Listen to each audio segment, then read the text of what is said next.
नमस्कार दोस्तों, एक नई लर्निंग के साथ हाजिर हूँ और आज की लर्निंग में हम लोग जानने की कोशिश करेंगे एक ऐसी कंपनी जो दूसरे को एजुकेशन प्रोवाइड करती है और एजुकेशन के साथ साथ वो कहती है कि प्लेसमेंट या पब्लिकेशन का काम हो, चाहे ग्लोबस आई एस एस का एकेडमी का काम हो या फिर योको स्टेज की बात करें, ये सब चीज़ों को लेकर के कंपनी कामकाज करती है और जो कि खास करके अचीवर्स एडवांटेज की बात करती है, पब्लिशिंग की बात करती है, वेब डिजाइनिंग डेवलपर की बात करती है, डिजिटल मार्केटिंग का कामकाज सिखाती है, IT manage service and solution पे कंपनी कामकाज करती हो।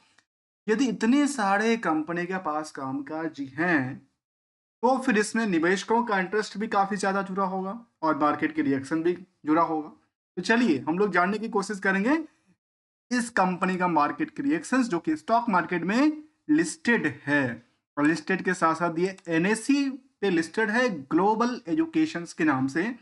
और ये 2011 में कंपनी बनी थी, global education limited. It is the educational service and consultancy providers, जहां पे प्लेसमेंट तक की कामकाज करती है। आखिर ये बात तो हो गई जानने वाली बात। अब मार्केट का लेकर क्या रिएक्शन है, तो मार्केट को लेकर जब रिएक्शंस को देखें तो समझ में आ रही है कि पिछले एक साल से इनकी स्टॉक प्राइस में लगातार डिमांड घटती जा रही है। आखिर ऐसा क्या हुआ जो कंपनी की डिमांड लगातार घटती जा रही है? क्या कंपनी परफॉर्मेंस नहीं कर रही है या कंपनी के खुद के सिचुएशंस उस लेवल पे नहीं है? अच्छी बात ये मुझे लगी जो कंपनी में 70% से ज्यादा की होल्डिंग प्रमोटर के हैंड में है। कितने शेयर के? 2 करोड़ 4 लाख शेयर है और फिलहाल की मार्केट कैप कितना है? 400 करोड़ का। यदि इन कंपनी की कुछ और पहलू की तरफ देखें तो सबसे पहली नजर जाती है बुक वैल्यू, जो कि कहती है 49 रुपये। इंट्रेंसिक वैल्यू 278 रुपये, और ये आज भी कह सकते हैं जो स्टॉक की जो प्रेजेंट प्राइसेस हैं वो आज भी अंडर वैल्यूड की कैटेगरीज में आती है। क्यों आती है? क्योंकि एक तरह से बुक वैल्यू, दूसरे तरह से इंट्रेंसिक वैल्यू से आज भी करीब करीब 81 रुपये सस्ते में मिलता नजर आता है।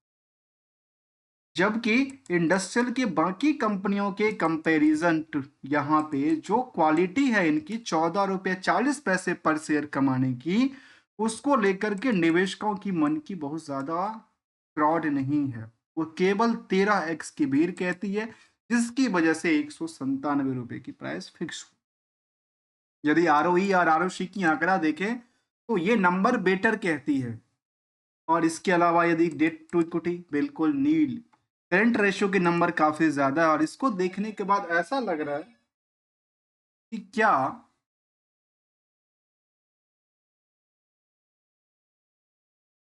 दोस्तों इसके अलावा की बात करें तो सामने दिखती है कि कंपनी का केवल और केवल ये पॉइंट नहीं, और केवल करंट रेशियो के हिसाब से क्या लगता है कि अर्निंग ईपीएस है उसको हिट कर दिया गया था। क्योंकि अक्सर कई बार देखा गया कि इस नंबर में सेल्स का वो नंबर भी इंक्लूडिंग होता है जो रिस्क फैक्टर पे लंबी टाइम तक देखा जाता है।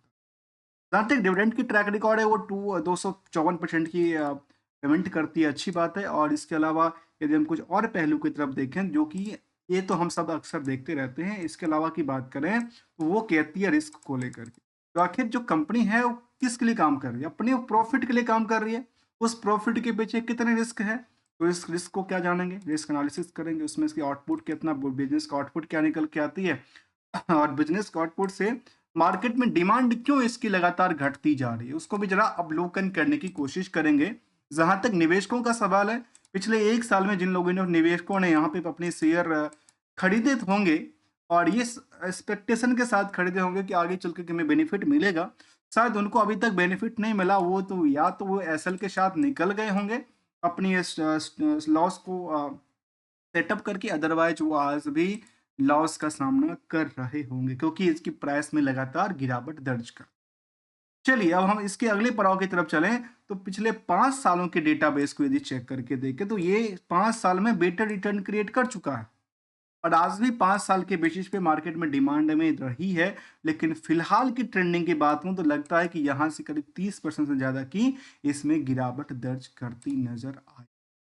चलिए अब इनकी उन पहलों की तरफ जानने की कोशिश करेंगे जिसमें इनका रिजल्ट का आपस में तालमेल बैठता निकल के आए। यदि इनके इन पॉइंट ऑफ व्यू से देखें तो कंपनी का चाहे वो क्यू और क्यू बेसिस का डेटा हो या वाई वाई बेसिस का डेटा हो, आपस में क्या कहती है, आपस में दर्ज करती है इसको लेकर। तो कई बार उन्होंने ऊंचाइयों पर क्रिएट करती है, कई बार उसमें गिरावट भी दर्ज करती है। ओवरऑल क्यू और Q basis, Y Y basis पे इन्होंने और क्यू और क्यू बेसिस पे दोनों पे इनमें नई रेजिस्टेंस क्रिएट करती हुई नजर आती है। जैसे ईयरली बेसिस की बात करें तो ईयरली बेसिस में लगातार इन्होंने अच्छी ग्रो की एक्सपेक्टेशन के साथ कामकाज करती हुई नजर आती है। इनकी कामकाज की बात करूं तो कामकाज में केवल और केवल हम सेल्स के माध्यम से नहीं बता रहे हैं, इसको लेकर के हमें जानना चाहिए कि आखिर सेल्स तो कर दिया और उधार कितने हैं, उधार की परसेंटेज क्या है, उधार की पैसे कितने दिन में आते हैं, क्या उनमें रिस्क तो नहीं है, क्या किसी को भेजा तो वो पैसा नहीं आया, कि आया कितने दिन में आया, कितना परसेंटेज आया। इन सभी बातों को आपस में तालमेल करने की कोशिश करेंगे तो निकल के आती कि क्वार्टरली रिजल्ट इसका जो था उसमें सितंबर तक में सबसे बेटर रिजल्ट उन्होंने क्रिएट किया। कब से? अपने पुराने सारे हिस्टोरिकल डेटा से। 23 करोड़ की आंकड़ा के बाद से बात करें तो अपने वाई वाई बेसिस पे नियर अबाउट सेम वैल्यू रहा, लेकिन क्यू और क्यू बेसिस पे बेटर रिटर्न की बात कहते हैं। जबकि ऑपरेटिंग प्रॉफिट मार्जिन में इनमें गिरावट दर्ज करती है। नेट प्रॉफिट का माप जो जो वैल्यूशंस था वो भी उसमें कई बार अप डाउन करते करते इसको कहते हैं सस्टेन करते रहना, मार्केट में बने रहना, वो वाली बातें यहाँ पे निकल के आती है। अब आते हैं अगले पेज की तरफ, और अगला पेज कहता है कि इनका ईयरली ग्रोथ का रेशियोज क्या कहती है। ईयरली ग्रोथ को लेकर कहती है कि लगातार बेटर उन्होंने सेल्स क्रिएट किया है, बेस्ट बेटर सेल्स के बेसिस पे बेटर प्रॉफिट की नंबर भी दर्ज करती है। और नंबर की बात नहीं, इनकी ऑपरेटिंग प्रॉफिट मार्जिन भी बेटर रहती नजर आई है। और इनको लेकर के अक्सर जब हम लोग देखते हैं कि नेट प्रॉफिट मार्जिन देखते हैं तो केवल और केवल प्रॉफिट और सेल्स का आंकड़ा कर देते हैं, लेकिन हमने क्या किया, इसको जानने के लिए हमने ओवरऑल बिजनेस के जितने भी एस्पेक्ट थे उनको लेकर के सोचने की प्रयास किया। तो कहा कि नेट इनकम मार्जिन कितना बना, कंपनी अपने ओवरऑल बिजनेस से 40% की पैसे क्या करता है, सेव करता है। क्या करता है, सेव करता है। और इस 40% के पैसे सेव करने के लिए इनके लिए क्या क्या चीजों को सामना करना पड़ता है, कितने उधार को लेकर के, कितने सिचुएशन को लेकर के, यदि उन बातों को देखें तो कंपनी की डेटाबेस कहती है जो आपकी रिस्क कितने दिन के लिए था, 131 दिन के लिए था। तो जो कहती है कि हाई रिस्क में थी। मैंने कहा था ना एक बात, हमेशा देखना चाहिए कि कंपनी यदि कारोबार कर रही है तो उसको लेकर के क्या कहती है, उनका सेल्स कहाँ पे हुआ, सेल्स कितना हुआ, और इसका नंबर क्या कहती है। क्या ऐसी बात तो नहीं थी जो ईपीएस में हमने जो नंबर दर्ज देखा था, क्या उसको हिट कर दिया गया था, यहाँ से सीधे के सीधे सेल्स बुक करते हुए प्रॉफिट बुक हो गई, प्रॉफिट के वजह से ईपीएस निकल गई।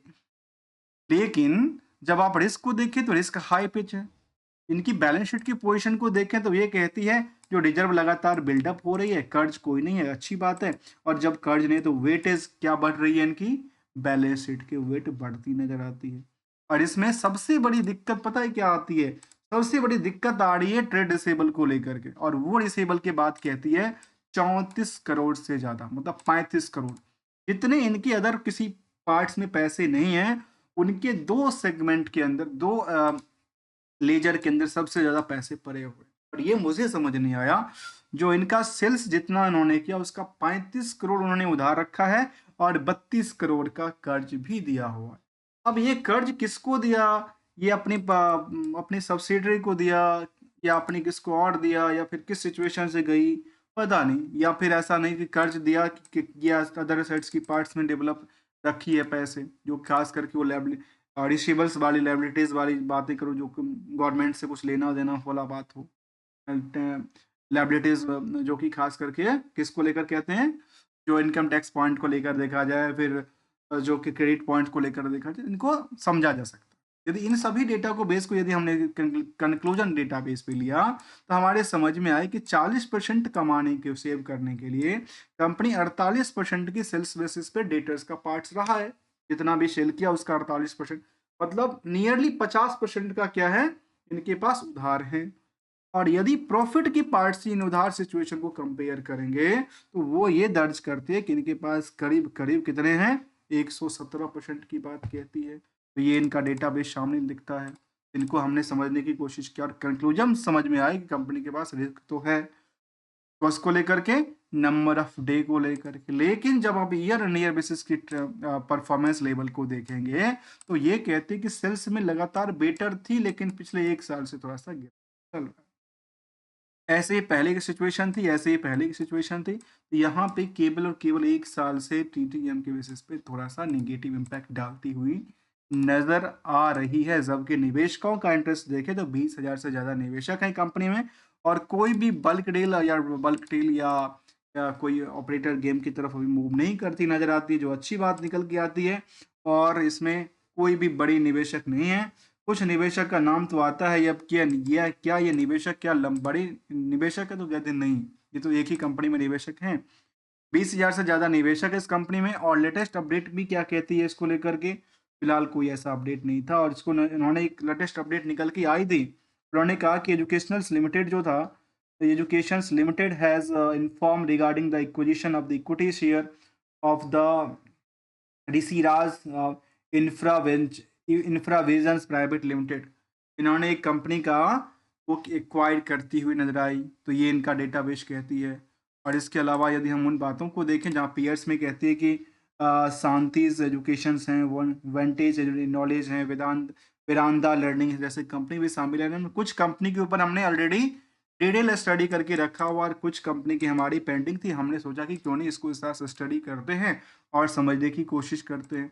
एनालिसिस की बात की, काफ़ी सारी बातें इनको हित के लिए फेवरेबल करती है और कुछ बातें इनको अनफेवरेबल करती है। जिसमें सबसे बड़ी नंबर 1 पे आती है इसका डेटर्स को डे को लेकर के। जिन बच्चों को लगता है कि ट्रेनिंग दिया वो बच्चे तो शायद चले गए, जिनको उन्होंने पढ़ाया वो चले गए, जिनको उन्होंने प्लेसमेंट करवाया तो उनसे पैसे नहीं आए, और पैसे कब आते हैं, नियरली काफ़ी लंबा टाइम लगता है। कंपनी कहती है कि हमारे पास क्या है, 32 इंस्टीट्यूट में मैनेज्ड करती है, 3,000 से ज़्यादा टोटल प्लेसमेंट कर कभी तक करा के रखा है। टोटल रिक्रूटर्स की बात करें तो 1500 से ज़्यादा रिक्रूटर्स हैं। आपस में कोई तालमेल नहीं बैठता। 1500 से ज़्यादा रिक्रूटर की बात कहते हैं, और 2-3 हज़ार के आसपास की प्लेसमेंट की बात कहती हैं। और यदि 600 कंपनी के आसपास विजिटेड की बात कहती है, इनके पास विजिटेड की बात उन्होंने दर्ज किया है। और ये हमने इसको क्या किया, अचीवमेंट एडवांटेज कैंप्स की लगाते हैं, ग्लोबल्स भी है, एकेडमी चलाते हैं, योकोज स्टे की बात कहती हैं, मार्केटिंग एंड ब्रांडिंग पे काम करती है, ट्रेनिंग प्रोवाइड करती है, प्लेसमेंट प्रोवाइड करती हैं, वेब डिजाइनिंग डेवलपर का कामकाज, पब्लिकेशन का कामकाज, डिजिटल मार्केटिंग का कामकाज, IT manage service and software solution का कामकाज, पब्लिक रिलेशंस का कामकाज, मेट्रो ब्रांडिंग का कामकाज, साइबर विद्या का कामकाज, स्किल असेसमेंट सेंटर, और दीन दयाल उपाध्याय ग्रामीण जो कि कौशल्य योजना है, इसको स्किल इंडिया के तहत रखा गया, तो उस पर भी कंपनी का कामकाज है। और क्लाइंट की बात उन्होंने डिटेल बताई कि इसके पास एसएसबीसी, रेसेंस और अमेजन, टेक महिंद्रा ऐसे कंपनी भी नाम में शामिल कहती है। अब आप मार्केट को लेकर क्या कहती है, मार्केट को लेकर जब इतनी सारी बातें यहाँ पे शामिल है, तो मार्केट को लेकर पिछले 1 साल से ये कहते हैं कि यहाँ पे थोड़ा सा सेंटीमेंट इनका लगातार प्रॉफिट बुकिंग का सिलसिला चलता जा रहा है। और धीरे-धीरे जब इन्होंने अपनी एक नई रेजिस्टेंस, उन्होंने सपोर्ट लेवल क्रिएट किया है। देखिए इस सपोर्ट लेवल के आसपास, देखिए मैं इस सपोर्ट लेवल के आसपास उन्होंने बार-बार सपोर्ट लिया है। तो उसको कहते हैं स्ट्रॉन्ग सपोर्ट। क्या कहते हैं? Strong support. और यहाँ से मार्केट नई रेजिस्टेंस के लिए तैयार हो रही है। ये नई रेजिस्टेंस है, एग्जिस्टिंग रेजिस्टेंस जो है उसको पहुँचने के लिए कवा कहती है। हमेशा दोस्तों गोल्डन रूल ये कहता है कि मार्केट में जब कोई मौका मिले तो प्रॉफिट को पार्सली भी बुक करते रहना चाहिए, और लो लॉसेस बनती नजर आती है, रिस्क फैक्टर बनती है, उसको लेकर के क्या करना चाहिए, उसको मिनिमाइज करते रहना चाहिए विदाउट किसी ट्रेडिंग और एडवाइजरी रिकमेंडेशन को लेकर के। मिलेंगे तब कुछ नई स्टडी के साथ, तब तक के लिए थैंक्स फॉर द ज्वाइनिंग।